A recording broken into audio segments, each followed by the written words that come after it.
2017.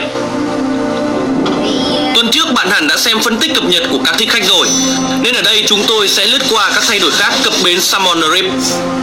Thực vật đem lại sức sống mới cho khu rừng, đi cùng một loạt thay đổi cho tàng hình cũng như xuyên giáp và trang bị hỗ trợ.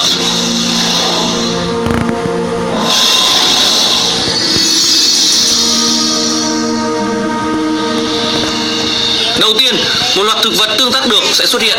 Mỗi loại thực vật có cơ hội sinh ra ở một số vị trí định sẵn ở sông và rừng, và phá hủy chúng sẽ cho bạn một hiệu ứng độc đáo.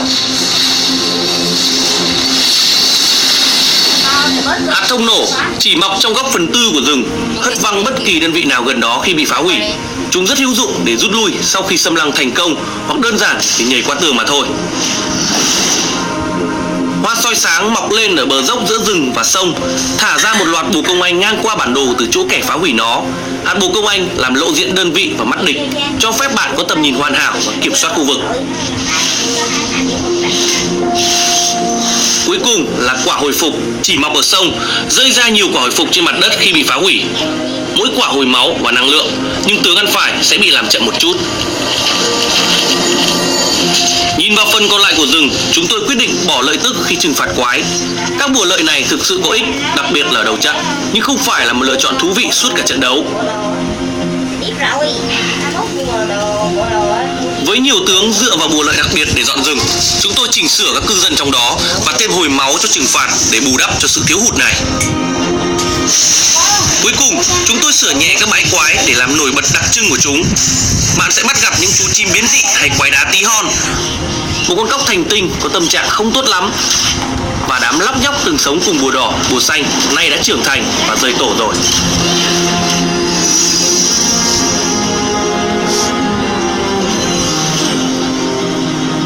Tất nhiên, chúng tôi đang cập nhật thích khách, nhưng trong lúc nghiên cứu những kẻ hạ gục bạn một cách lén lút, chúng tôi đã nghĩ lại về cách tương tác với tầm nhìn và tàng hình.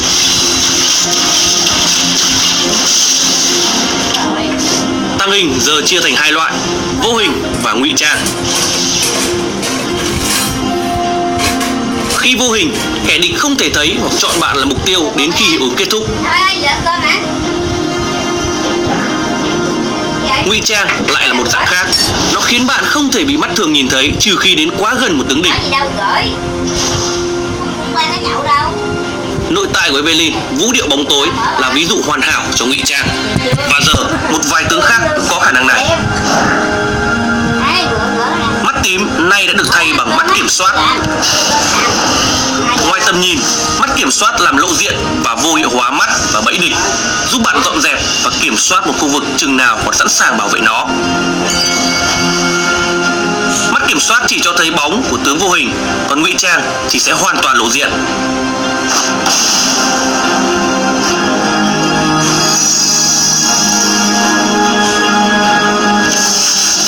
Giờ chúng ta sẽ nói đến xuyên giáp.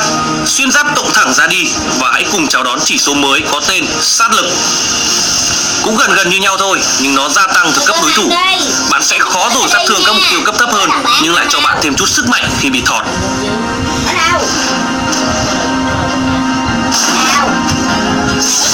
Chúng tôi cũng chế tác ra hai trang bị mới cho thích khách: áo choàng bóng tối và dao đạo tặc. Áo choàng bóng tối tăng sức mạnh công kích, sát lực, tốc độ di chuyển ngoài giao tranh và kháng phép. Nhưng cái hay của nó là chiêu kích hoạt, màn đêm. Khi kích hoạt, bạn vận sức trong chốc lát để nhận được khiên phép.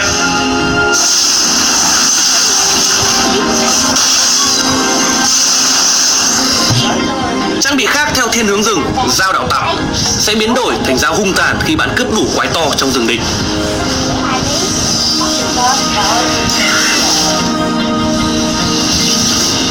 Một số trang bị thích khách khác cũng được điều chỉnh. Dạ kiếm tăng sát lực và tốc độ di chuyển ngoài giao tranh, và đổi nội tại cũ lấy hai cái mới: tắt đèn và thợ săn đêm. Tắt đèn cho bạn tầm nhìn chuẩn khi bị mắt địch phát hiện, và thợ săn đêm cho bạn thêm sát thương chuẩn khi tấn công sau khi không bị nhìn thấy. Đây là công cụ hoàn hảo để dập tắt ánh sáng rồi hạ gục kẻ thù từ trong bóng tối.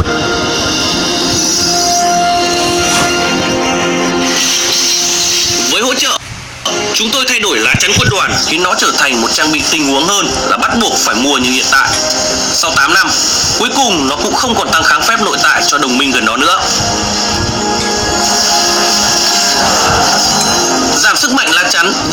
dọn đường cho hai trang bị hỗ trợ mới, lời thề hiệp sĩ và dây chuyền chuộc tội. Lời thề hiệp sĩ tăng chỉ số phòng thủ và khả năng chỉ định một tướng đồng minh làm đối tác. Khi ở gần đối tác, bạn nhận thêm giáp và tốc độ di chuyển, đồng thời chuyển hướng một phần sát thương họ gánh chịu sang mình và được hồi lại một phần sát thương họ gây ra. Dây chuyền chuộc tội, nội tại tăng hiệu lực hồi máu và lá chắn của bạn.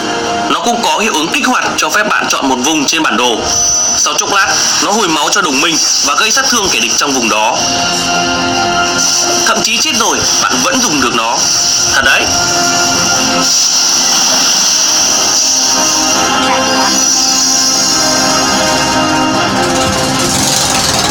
Nếu vẫn xem tiếp thì đây chắc là điều bạn mong đợi, thay đổi cho bảng bổ trợ.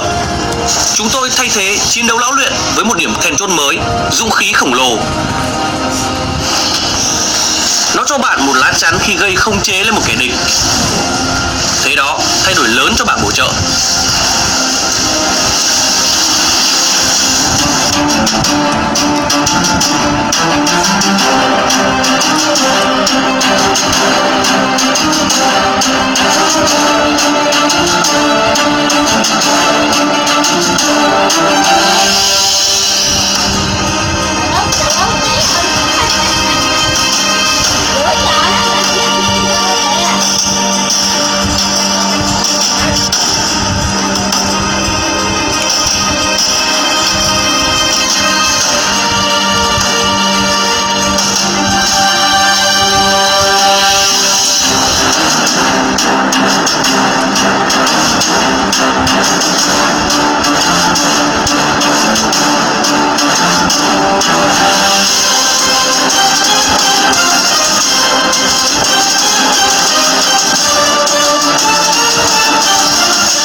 Hey guys, what is up and welcome to a new League of Legends video. So it has been 3 weeks since patch 6.22 has hit the PvE servers, the preseason patch, so one with all of the huge changes, the assassin rework, the jungle rework, and all of that good stuff. And it just so happens that this big patch is going to be hitting the live server in just a couple of days, if not less. So just like we do with every single patch rundown video, I'll be going over all of the major changes and the things that you really need to know when going into the new patch, because well, there is quite a lot to cover. So I'll do my very best to try and cover as much as possible, all of the important information as quick as possible as well. So if you end up enjoying this video or finding it useful, don't forget to hit that like button to show your support. But without further ado, let's get right into the changes.